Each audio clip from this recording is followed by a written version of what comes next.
Namaste, my name is Sangeeta Laura Biagi. I am a mentor and a student in the Yoga Paramparai of Yoga Maharishi Dr. Swami Gitananda Giri, Guru Maharaj Ki. This is a project on reading from a book written by Dr. Ananda Balayogi Bhavanani, Understanding the Yoga Darshan, which is based on the transcription of Dr. Ananda's classes, mantra yoga classes at Ananda Ashram, Isiwayar in Tamil Nadu, India. This is the beginning of the third pada, VIBHUTI pada, and because it is the beginning of it, I will chant the Ganesha Gayatri, the Guru Gayatri, in the invocation to Maharishi Patanjali. After which, in the following videos, I will just commence with an Om, then read the Sanskrit Sutra, the transcription of the teachings of Dr. Ananda, and conclude with the Om, so that you may be able to listen to them one by one without interruption. All of the benefits of the teachings belong to the great culture and philosophy and the yoga darshan of Sanatana Dharma, and all of the mistakes in pronunciation and reading and pronunciation are mine. So.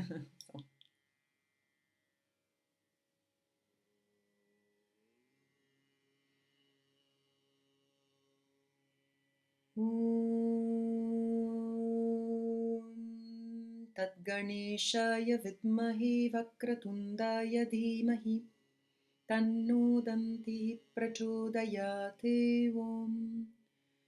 ॐ तत्परम्पर्याय विद्महे ज्ञानलिङ्गेश्वराय धीमहि तन्नो गुरुः प्रचोदयात् ॐ Yoga Maharishi Dr. Swami Gitananda Giri Guru Maharaj Ki Jai.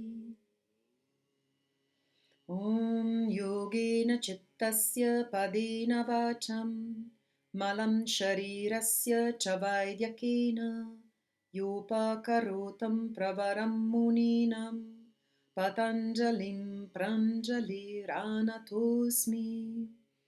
Om Ata VIBHUTI padaha. Now we start the exposition of the accomplished state. Deśa-bandhaḥ cittasya dhāraṇā. Binding our mind to one place is concentration. Dharana is the exercise of consciousness, a process of awareness by which the entire mental apparatus is bound to or confined within a place, a point, or a thing. The term deśa can refer to a point, place, or even a vast country. This word is used because the mind is capable of stretching to any extent and can visualize places that are very vast, like a galaxy, or very small, like a minuscule dot. The binding bandha of individual consciousness to one place is dharana. Normally, the mind likes to roam here, there, and everywhere. It's like a wild animal. The lower undeveloped mind enjoys everything but hates to sit still. It will find this or that excuse to avoid being still at any cost. To be able to bind the mind to one spot is an achievement in itself. Very few are capable or willing to do so. There does not appear to be much sensual, emotional, or material benefit in being still, so the lower mind believes such an exercise is without value.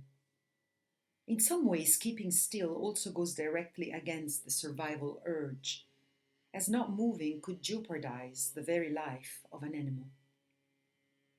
Dharana may be explained by the metaphor of first catching a wild bull, then pulling a noose around its neck and tying it to a point, a pole. This action prevents the bull from wandering.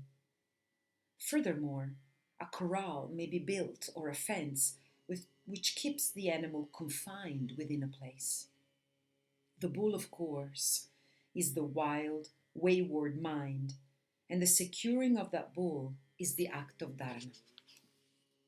Maharishi Patanjali does not say much about the concentrative process. Dharana is the initial phase of the triumvirate samyama.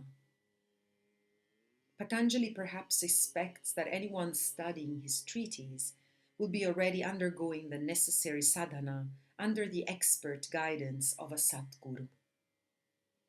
Previously, the sage declared that pranayama makes the mind fit for dharana. By practicing pranayama, one attains the necessary mental fitness to bind the mind to one spot. The mental states, citta-bhumi, must be understood, and simultaneously evolution must occur. Minds that are dull and inert, muddha, or totally distracted, kshipta, cannot concentrate in the manner required for dharana. That is the main reason one must work through the previous yoganga, creating mental fields which are less distracted, vikshipta. Then the one-pointed state of mind, ekagrata, has a chance of manifesting itself. Only much later does the niruddha level of the controlled mind occur. Don't try to use shortcuts. This is an important journey, for there are no shortcuts. If one tries, one will only end up undercutting one's own growth drastically. The ego, the personal sense of self, which loves the sensation of effort and the reward of accomplishment, success and progress, can only go as far as dharana. After that, one must be ready to give up to the divine flow. Divine grace is important for success in the inner aspects of yoga, and that may be attained only through the blessings of a realized Satguru. Om